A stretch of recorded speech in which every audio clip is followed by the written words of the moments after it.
গুমের অভিযোগে 25 কর্মকর্তার মধ্যে 15 জন সেনা হেফাজতে, আত্মগোপনে মেজর জেনারেল কবির আহমেদ।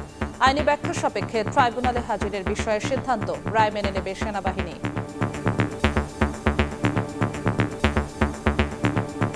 সেনাবাহিনী কিছু করে না, তবে সেনাবাহিনীর কিছু কর্মকর্তা কর্মচারী যদি অন্য কোথাও যে যদি ভুলভ্রান্তি করে থাকে অবশ্যই বলেছে ইনসাফ ইজ নাম্বার 1। বাংলাদেশ আর্মি জাস্টিসের পক্ষে, যেটা জাস্টিস হবে সেটার পক্ষে আমরা থাকবো। জাতিকে সর্বোচ্চ সুন্দর নির্বাচন দিতে কাজ করার অঙ্গীকার সশস্ত্র বাহিনীর। জাতি পুরো ওয়েট করছে একটা খুব ভালো একটা ক্রেডিবল একটা ইলেকশনের জন্য। আমরা আমাদের আপ্রাণ চেষ্টা করবো একটা ক্রেডিবল ইলেকশন যাতে হয়। দেখছিলেন প্রধান শিরোনাম, রাত 11টার সময়। সঙ্গে আছি আমি জিন্নাতারা যশোয়া। অন্যান্য শীর্ষ সংবাদ। জুলাই সনদ স্বাক্ষর অনুষ্ঠান 2 দিন পিছিয়ে 17 অক্টোবর। ঐক্যমত্য কমিশনের সিদ্ধান্ত, উপদেষ্টাদের বিরুদ্ধে পক্ষপাতিত্বের পাল্টাপাল্টি অভিযোগ বিএনপি জামায়াতের। উপদেষ্টা নয়, দুর্নীতির কাঠামো থেকে জাতির সেফ এক্সিট দরকার। গুম খুন মুক্ত ব্যবস্থার তাগিদ 2 উপদেষ্টার। জুলাই সনদের সমাধান দেখছেন বদিউল আলম। সমাবেশ ঘিরে উত্তেজনা, কাকরাইলে ধাওয়া পাল্টা ধাওয়া, টিয়ার শেল ও সাউন্ড গ্রেনেড নিক্ষেপ। নেতাকর্মীদের সরিয়ে দিল পুলিশ। 11টা থেকে 12টা পর্যন্ত একরকম গুলি চলেছিল। গত বছরেই কিন্তু এই সেম একটা অবস্থা তৈরি হয়েছিল আমাদের এলাকায়। মিয়ানমারে গোলাগুলির শব্দে উখিয়া টেকনাফে আতঙ্ক, কেঁপে উঠছে ঘুমধুম সীমান্ত। কৃষিকাজে যাচ্ছেন না অনেকে, নিরাপত্তা হুমকি নেই বলছে বিজিবি। এবং গাজামুখী যাত্রার উদ্দেশ্যই ছিল ইসরায়েলি অবরোধ ভাঙা। কারামুক্ত হয়ে দেশে ফিরে জানালেন আলোকচিত্রী শহীদুল আলম, ফিলিস্তিন মুক্ত না হওয়া পর্যন্ত লড়াইয়ের ঘোষণা।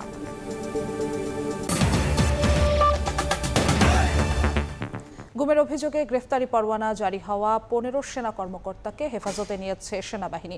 আত্মগোপনে রয়েছেন মেজর জেনারেল কবির আহমেদ। বিকেলে সেনা সদরে ব্রিফিংয়ে মেজর জেনারেল মোহাম্মদ হাকিমুজ্জামান জানান, আইনি ব্যাখ্যা সাপেক্ষে ট্রাইব্যুনালে হাজিরের বিষয়ে সিদ্ধান্ত নেওয়া হবে, তবে রায় মেনে নিতে প্রস্তুত সেনাবাহিনী। গুমের 2 মামলায় সাবেক প্রধানমন্ত্রী শেখ হাসিনা সহ 30 জনের বিরুদ্ধে গেল 8 অক্টোবর গ্রেফতারি পরোয়ানা জারি করেন আন্তর্জাতিক অপরাধ ট্রাইব্যুনাল। এর মধ্যে ডিজিএফআই এর সাবেক 5 প্রধান সহ 25 জন সেনা কর্মকর্তা রয়েছেন। এ বিষয়ে অবস্থান ব্যাখ্যা করতে শনিবার সেনা সদরে ব্রিফিংয়ে মেজর জেনারেল মোহাম্মদ হাকিমুজ্জামান জানান, পরোয়ানাভুক্ত 25 সেনা কর্মকর্তার মধ্যে অবসরপ্রাপ্ত 9 জন, এর মধ্যে কর্মরত 14 জন ও এলপিআরে থাকা একজনকে হেফাজতে নেওয়া হয়েছে। আত্মগোপনে রয়েছেন মেজর জেনারেল কবির আহমেদ, তবে এখনো পরোয়ানার কপি হাতে পায়নি সেনা সদর। 25 জনের ভিতরে বরখাস্ত বা অবসরে যারা আছেন এদের সংখ্যা হচ্ছে 9।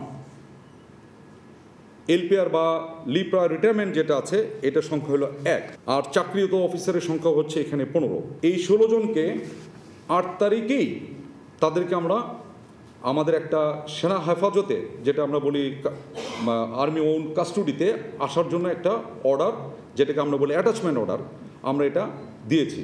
মেজর জেনারেল কবির ওনার ওয়াইফেও যোগাযোগ করার চেষ্টা করেছেন, এখন পর্যন্ত তার সাথে আর কোনো যোগাযোগ হচ্ছে না। 15 জনের মধ্যে একজনকেই শুধু মিসিং, বাকি সবাই জয়েন করেছে, এই হেফাজতে চলে আসছে। 22 অক্টোবর অভিযুক্তদের ট্রাইব্যুনালে হাজির হওয়ার নির্দেশের বিষয়ে সেনাবাহিনী বলছে, আইনি ব্যাখ্যা সাপেক্ষে সিদ্ধান্ত নেওয়া হবে, তবে রায় মেনে নেবে বাহিনী। ডেল্টার একটা আইনগত ব্যাখ্যার প্রয়োজন আছে, ওই আইনগত ব্যাখ্যা আমরা চাচ্ছি। ওই আইনগত ব্যাখ্যা পাওয়ার পরে আমরা যেটা 22 তারিখ যেটা সবার মাথার ভিতরে ঘুরছে, ওই আইনগতভাবে আমরা ইনশাল্লাহ ব্যবস্থা নেব।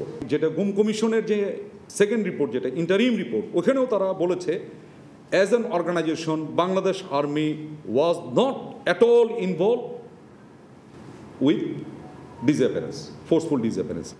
এটা কতিপয় আমাদের অফিসার হয়তো র্যাবে ছিল, হয়তো ডিজিএফআইতে ছিল, ইত্যাদি জায়গা থেকে, নট ইনসাইড আর্মি থেকে কিন্তু না। একদম স্পষ্ট ভাষায় বলে দিচ্ছে বাংলাদেশ আর্মি জাস্টিসের পক্ষে, যেটা জাস্টিস হবে সেটার পক্ষে আমরা থাকবো। ইনসাফ, নো কম্প্রোমাইজ উইথ ইনসাফ। জাতিকে সর্বোচ্চ ভালো নির্বাচন উপহার দিতে সেনাবাহিনী প্রতিশ্রুতিবদ্ধ বলেও জানান মেজর জেনারেল হাকিমুজ্জামান। এই অনুযায়ী আমরা প্রস্তুতি নিচ্ছি। প্রস্তুতিগুলোর ভিতরে আমাদের ট্রেনিং, আমাদের অ্যাডমিনিস্ট্রেশন, আমাদের প্রমোশন, আমাদের পোস্টিং, যাবতীয় যা আছে এইটা নিয়ে আমরা এইটাকে ফোকাস করে সাজিয়ে নিচ্ছি। জাতি পুরো ওয়েট করছে একটা খুব ভালো একটা ক্রেডিবল একটা ইলেকশনের জন্য। আমরা আমাদের আপ্রাণ চেষ্টা করবো এটা ক্রেডিবল ইলেকশন যাতে হয়। আমরা দেশের তরে দেশের জন্য যেটা সবচেয়ে ভালো হবে আমরা চেষ্টা করবো আমাদের জীবন দিয়ে হলে এটা করতে। ভোটের সময় বর্তমানে মাঠে থাকা সেনা সদস্যের 3 গুণ দায়িত্ব পালন করবে বলেও জানান এই সেনা কর্মকর্তা। চেষ্টার কোনো ত্রুটি করবো না। নাজমুস সালেহী, সময় সংবাদ, ঢাকা। উপদেষ্টাদের বিরুদ্ধে পক্ষপাতিত্বের পাল্টাপাল্টি অভিযোগ তুলেছে বিএনপি ও জামায়াত। জনগণ অন্তর্বর্তী সরকারকে শতভাগ নিরপেক্ষ দেখতে চায় বলে মন্তব্য করেছেন মির্জা ফখরুল ইসলাম আলমগীর। আর ভোটে লেভেল প্লেইং ফিল্ড নিশ্চিতের দাবি মিয়া গোলাম পরোয়ারের। বিএনপির স্থায়ী কমিটির সদস্য প্রয়াত আসামা হান্নান শাহর নবম মৃত্যুবার্ষিকী উপলক্ষে শনিবার গাজীপুরের কাপাসিয়ায় আয়োজন করা হয় স্মরণ সভার। এতে অংশ নেন বিএনপির মহাসচিব মির্জা ফখরুল ইসলাম আলমগীর। নির্বাচন প্রসঙ্গে তিনি বলেন, উপদেষ্টাদের কয়েকজন কোনো দলের পক্ষপাতিত্ব করছেন।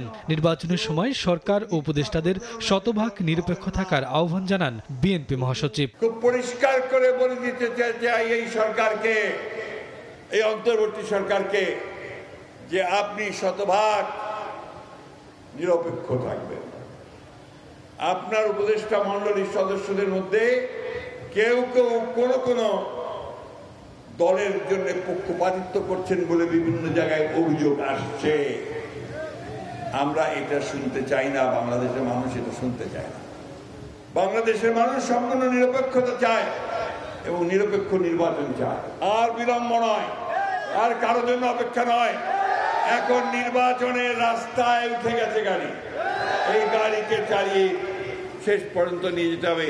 এদিকে প্রশাসন উপদেষ্টাদের কেউ একটি দলকে ক্ষমতায় আনতে বিশেষ সুবিধা দেওয়ার চেষ্টা করছে বলে অভিযোগ তুলেছেন জামায়াত ইসলামীর সেক্রেটারি জেনারেল মিয়া গোলাম পরোয়ার। দুপুরে খুলনার পাইকগাছা উপজেলার এক অনুষ্ঠানে লেভেল প্লেইং ফিল্ড নিশ্চিতের দাবি জানান তিনি। নির্বাচন যত আসন্ন হচ্ছে, প্রশাসন এবং সরকারের অভ্যন্তরে কিছু উপদেষ্টাদের মধ্যে কেন যেন একটু অস্থিরতা, কখনো একটা বিশেষ দলের চাপে যেন তারা নথি স্বীকার করছেন। অন্যদিকে নির্বাচনের আগে সংস্কারের তাগিদ দিয়েছেন এনসিপির সদস্য সচিব আক্তার হোসেন। দুপুরে রংপুরের নেতাকর্মীদের সঙ্গে শুভেচ্ছা বিনিময় শেষে জানান, নির্বাচনী জোট নিয়ে জাতীয় নাগরিক পার্টি কোনো দলের সঙ্গেই বৈঠক করেনি। সামনের যে নির্বাচন, সেই নির্বাচনে এখনো পর্যন্ত জাতীয় নাগরিক পার্টি কোনো দলের সঙ্গে জোটের ব্যাপারে আমরা আলাপ আলোচনা করি নাই। আমরা অন্তর্বর্তীকালীন সরকারের কাছে আহ্বান জানাই, আপনারা নির্বাচনের প্রস্তুতি গ্রহণ করছেন, কিন্তু সে প্রস্তুতি যেন অবশ্যই ফ্যাসিবাদ বিরোধী সকল দলের কাছে গ্রহণযোগ্য হয়। জুলাই আন্দোলনে জনগণের বিরুদ্ধে অবস্থান নেয়া র্যাব, পুলিশ ও বিজিবি সেনা সদস্যদের দ্রুত বিচারের দাবি জানান আক্তার হোসেন। সবথেকে গুরুত্বপূর্ণ একটা শফিকুজ্জামান রুবেল, সময় সংবাদ। সকলে জানেন যে জাতীয় উপদেষ্টাদের নয়, দুর্নীতির কাঠামো থেকে জাতির সেফ এক্সিট দরকার বলে মন্তব্য করেছেন আইন উপদেষ্টা ডক্টর আসিফ নজরুল। আর গুম খুন মুক্ত সমাজ ব্যবস্থা গড়ে তোলার তাগিদ দিয়েছেন গৃহায়ন উপদেষ্টা আদিলুর রহমান খান। জুলাই সনদ বাস্তবায়নের মাধ্যমে শেখ হাসিনার স্বৈরাচারী ব্যবস্থার সংস্কারে জোর দিলেন ঐকমত্য কমিশনের সদস্য ডক্টর বদিউল আলম মজুমদার। রাজধানীতে আলাদা অনুষ্ঠানে এসব কথা বলেন তারা। 2025 সংবিধান ও রাষ্ট্র সংস্কারের রাজনৈতিক দলগুলোর সঙ্গে জাতীয় ঐক্যমত্য কমিশনের দীর্ঘ আলোচনার পর জুলাই সনদ সইয়ে প্রস্তুত রাজনৈতিক নেতারা। রাজনৈতিক স্থিতিশীলতার এই উদ্যোগের মধ্যেই উপদেষ্টাদের অনেকের সেফ এক্সিটের আলোচনা এখন তুঙ্গে। শনিবার রাজধানীর একটি হোটেলে জাতীয় মানবাধিকার কমিশন অধ্যাদেশ 2025 বিষয়ক জাতীয় পরামর্শ সভায় এ নিয়ে মন্তব্য করেন আইন উপদেষ্টা ডক্টর আসিফ নজরুল। বলেন, উপদেষ্টাদের নয়, অসুস্থ রাষ্ট্র কাঠামো থেকে জাতির সেফ এক্সিট প্রয়োজন। গুম খুন মুক্ত ব্যবস্থা গড়ে তোলার তাগিদ দেন উপদেষ্টা আদিলুর রহমান খান। আগামী নির্বাচনের আগে আমাদের এই কাজগুলো কিন্তু আমাদের সঠিকভাবে করে যেতে হবে, যাতে আর বাংলাদেশের মানুষ কখনো অন্যায় অবিচারের শিকার না হয়। উপদেষ্টারা খুব নিশ্চিতভাবে জানি আমাদের কারো কোনো সেফ এক্সিটের প্রয়োজন নাই। দুঃশাসন দেখলাম, গুম দেখলাম, বিচার বহির্ভূত হত্যাকাণ্ড, এরকম একটা ভয়াবহ, অসুস্থ, আত্মধ্বংসী রাষ্ট্র কাঠামো থেকে আমাদের সেফ এক্সিট প্রয়োজন। আর মানবাধিকার রক্ষা ও বাস্তবায়নে আইন শৃঙ্খলা বাহিনীর ভূমিকাই প্রধান বলে মনে করেন পরিবেশ উপদেষ্টা। অ্যাটর্নি জেনারেল মোহাম্মদ আসাদুজ্জামান বলেন, প্রস্তাবিত খসড়ায় জাতীয় মানবাধিকার কমিশনকে দেয়া হয়নি মামলা করার এখতিয়ার। নতুন করে যে উদ্যোগ নিয়েছেন, আমি এই কমিশনকে আরেকটু শক্তিশালী করার জন্য একটু ওয়েল থট দেওয়ার জন্য বলবো। This law will actually be complemented by the police commission, Media Commission. So this will not be a standalone piece of law. এদিকে এফটিসিতে গণতন্ত্র সুরক্ষায় আগামী নির্বাচনের গুরুত্ব নিয়ে ছায়া সংসদ বিতর্ক অনুষ্ঠানে জাতীয় ঐক্যমত্য কমিশনের সদস্য ডক্টর বদিউল আলম মজুমদার বলেন, জুলাই সনদ বাস্তবায়নের মাধ্যমে শেখ হাসিনার স্বৈরাচারী ব্যবস্থার সংস্কার দরকার। শেখ হাসিনা স্বৈরাচার ছিল, ফ্যাসিস্ট ছিল, শেখ হাসিনা পালিয়ে গিয়েছে, কিন্তু শেখ হাসিনা স্বৈরাচারী ব্যবস্থা রেখে গিয়েছে। আবারও যদি সেই রকম স্বৈরাচার প্রতিষ্ঠিত হয়, আবারও আপনাদের জীবন ঝুঁকিতে পড়তে পারে। তাই এই গণভোটটা যাতে পাস হয় সেই রকম সর্বশক্তি নিয়োগ করবেন আপনারা। জুলাই সনদ নিয়ে গণভোটে হ্যাঁ ভোটের পক্ষে জনমত গড়ে তুলতে সর্বশক্তি নিয়োগের জন্য সবার প্রতি আহ্বান জানান সুজন সম্পাদক। তাসনিয়া নিশাত মিম, সময় সংবাদ, ঢাকা। 2 দিন পিছিয়ে জুলাই জাতীয় সনদ স্বাক্ষর অনুষ্ঠান হবে 17 অক্টোবর বিকেলে রাষ্ট্রীয় অতিথি ভবন যমুনায় প্রধান উপদেষ্টা ডক্টর মোহাম্মদ ইউনূসের সভাপতিত্বে অনুষ্ঠিত বৈঠকে এই সিদ্ধান্ত নিয়েছে ঐক্যমত্য কমিশন। বৈঠক শেষে কমিশন সহ সভাপতি অধ্যাপক আলী রিয়াজ জানান, আগ্রহী জনগণের অংশগ্রহণের সুবিধার্থে অনুষ্ঠানটি বুধবারের পরিবর্তে 17 অক্টোবর শুক্রবার বিকেলে জাতীয় সংসদ ভবনের দক্ষিণ প্লাজায় অনুষ্ঠিত হবে। সমাবেশকে কেন্দ্র করে আবারও উত্তপ্ত কাকরাইলে জাতীয় পার্টির কেন্দ্রীয় কার্যালয় এলাকা। দফায় দফায় ঘটেছে পুলিশের সঙ্গে ধাওয়া পাল্টা ধাওয়ার ঘটনা। পরিস্থিতি নিয়ন্ত্রণে টিয়ারশেল, সাউন্ড গ্রেনেড ও জলকামান নিক্ষেপ করে পুলিশ। শনিবার বিকেল 3টায় কাকরাইলে কেন্দ্রীয় কার্যালয়ের সামনে কর্মী সমাবেশের আয়োজন করে জাতীয় পার্টি। এর মধ্যে হঠাৎ উত্তপ্ত হয়ে ওঠে পরিস্থিতি। বিকেল 3:30টায় পুলিশ ও নেতাকর্মীদের মধ্যে উত্তেজনা ছড়িয়ে পড়ে। পরিস্থিতি নিয়ন্ত্রণে জলকামান, টিয়ারশেল ও সাউন্ড গ্রেনেড নিক্ষেপ করে পুলিশ। ছত্রভঙ্গ হয়ে নেতাকর্মীরা অবস্থান নেন অলিতে গলিতে। দফায় দফায় চলে ধাওয়া পাল্টা ধাওয়া। পুলিশ জানায়, অনুমতি ছাড়া রাস্তা আটকে কর্মসূচি পালন করছিল জাতীয় পার্টি। এতে যান চলাচলে বিঘ্ন ঘটছিল। বারবার অনুরোধ করলেও সরেননি তারা। বারবার বলার পরেও যখন শোনে নাই, তখন তো আমাদের আসলে এখানে কিছু করার ছিল না। আপনারা ডিসপার্স করার জন্য আমরা জাস্ট সাউন্ড গ্রেনেড এবং ওই যে আমরা ওয়াটার ক্যাননটা দিছি, আর অন্য কোনো কিছু করাও হয় না। সন্ধ্যায় আনুষ্ঠানিক প্রতিক্রিয়া জানান জাতীয় পার্টির মহাসচিব। স্বীকার করেন, অনুমতি না পেলেও পুলিশকে জানিয়েছেন তারা। অভিযোগ করেন, একটি বিশেষ মহলের নির্দেশে এমন দায়িত্বহীন ঘটনা ঘটিয়েছে পুলিশ। সম্পূর্ণ শান্তিপূর্ণ একটি প্রোগ্রামে পুলিশের এই অতিরিক্ত শক্তি প্রয়োগ, এখানে অসংখ্য মানুষ ছিল, স্ট্যাম্পিড হতে পারত, পদদলিত হতে পারত। পুলিশ সম্পূর্ণ দায়িত্বজ্ঞানহীন একটি আচরণ করেছে। যে রাষ্ট্র বা সরকার পিক অ্যান্ড চুজ করে আইনের শাসন প্রয়োগ করে, সে রাষ্ট্র বা সরকারের অধীনে সুষ্ঠু নির্বাচন করা অসম্ভব কঠিন। দলের বেশ কয়েকজন নেতাকর্মী আহত ও 8 জনকে গ্রেপ্তার করা হয়েছে বলে অভিযোগ করেন জাতীয় পার্টির মহাসচিব। দলটির কেন্দ্রীয় কার্যালয়ের সামনে মোতায়েন রয়েছে বাড়তি পুলিশ। স্বপন আহমেদ, সময় সংবাদ, ঢাকা। মিয়ানমারের ভেতরে রাতে গোলাগুলির ঘটনায় কক্সবাজারের উখিয়া ও বান্দরবানের ঘুমধুম সীমান্তবর্তী এলাকায় উদ্বেগ ও আতঙ্ক ছড়িয়েছে। স্থানীয়দের সাবধানতার সঙ্গে চলাফেরার পরামর্শ দিয়ে বিজিবি বলছে, পরিস্থিতি মোকাবিলায় সতর্ক রয়েছেন তারা। বাংলাদেশ মিয়ানমার সীমান্তের বান্দরবনের ঘুমধুম ও কক্সবাজারের উখিয়ার রহমতের বিল এলাকা। রাতের নীরবতা ভেঙে গভীর রাতে শোনা যায় প্রচণ্ড গোলাগুলির শব্দ। মিয়ানমারের অভ্যন্তরে চলা এই সংঘর্ষ আতঙ্ক ছড়িয়েছে সীমান্তবর্তী জনপদে। 11টা থেকে 12টা পর্যন্ত একরকম গুলি চলেছিল। বান্দরবনের ঘুমধুম সীমান্তেও মিয়ানমারের ভেতরের গোলাগুলির আওয়াজ ভেসে আসে। গত বছরেই কিন্তু এই সেম একটা অবস্থা তৈরি হয়েছিল আমাদের এলাকায়, এবং ইনসিডেন্টলি একটা মানুষ মারাও গিয়েছিল। গোলাগুলির বইয়ের হারে গুদা না যায়, কে দানতা সাইকেল না যায়। সীমান্তবর্তী বাসিন্দাদের আতঙ্ক দূর করতে সচেতনতা বৃদ্ধি ও সতর্কতা অবলম্বনের উদ্যোগ নেওয়া হয়েছে বলে জানিয়েছেন স্থানীয় জনপ্রতিনিধিরা। যে কোনো মুহূর্তে তারা আবার দাঙ্গা করতে পারে, যে কোনোভাবে আমাদের সতর্ক থাকতে হবে। তবে বিজিবি বলছে, সংঘর্ষ পুরোপুরি মিয়ানমারের অভ্যন্তরে।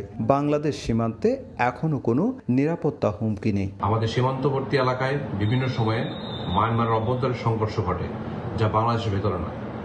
এই ধরনের পরিস্থিতি মোকাবেলায় বিজিবি সর্বদা প্রস্তুত। বাংলাদেশ মিয়ানমার প্রায় 271 কিলোমিটার সীমান্ত জুড়ে টহল ও নজরদারি জোরদার করেছে বিজিবি। সুজাউদ্দিন রুবেল, সময় সংবাদ, কক্সবাজার। মেঘনায় ইলিশ শিকার বন্ধের অভিযানে গিয়ে হামলার শিকার হয়েছে মৎস্য বিভাগ ও আইন শৃঙ্খলা বাহিনী। এ সময় নির্বাহী ম্যাজিস্ট্রেট, মৎস্য কর্মকর্তা সহ আহত হন অন্তত 15 জন। সন্ধ্যায় বরিশালের হিজলার মেঘনা নদীতে এ ঘটনা ঘটে। আহতদের মধ্যে 6 জন ভোলা 250 শয্যা জেনারেল হাসপাতালে ভর্তি। এদিকে ঘটনাস্থল থেকে হামলায় জড়িত 27 জনকে আটক করা হয়েছে। পুলিশ জানায়, ইলিশ ধরা বন্ধ করতে শনিবার বিকেলে ভোলা সদর, বরিশালের মেহেন্দিগঞ্জ, হিজলা, লক্ষ্মীপুরের রায়পুর ও চাঁদপুরের হাইমচর উপজেলার 8টি দল মেঘনা নদীতে যৌথ অভিযান চালায়। অভিযানকারী দল হিজলা এলাকায় ইলিশ শিকারীদের আটক করতে গেলে সংঘবদ্ধ চক্র তাদের উপর হামলা চালায় ও ইটপাটকেল নিক্ষেপ করে।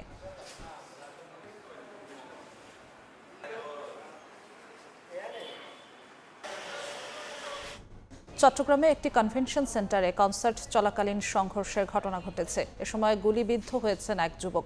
ঘটনাস্থল থেকে গ্রেফতার করা হয় কয়েকজনকে। রাতে 8:30টার দিকে নগরীর জিইসি মোড় এলাকার জিইসি কনভেনশন সেন্টারে সংঘর্ষের সূত্রপাত হয়। স্থানীয়রা জানান, কনভেনশন সেন্টারে মোটরসাইকেল ব্র্যান্ড হোন্ডার অনুষ্ঠান চলছিল। এক পর্যায়ে কিছু যুবক সংঘর্ষে জড়িয়ে পড়ে। পরে লাঠিচার্জ করে পরিস্থিতি নিয়ন্ত্রণে আনে পুলিশ।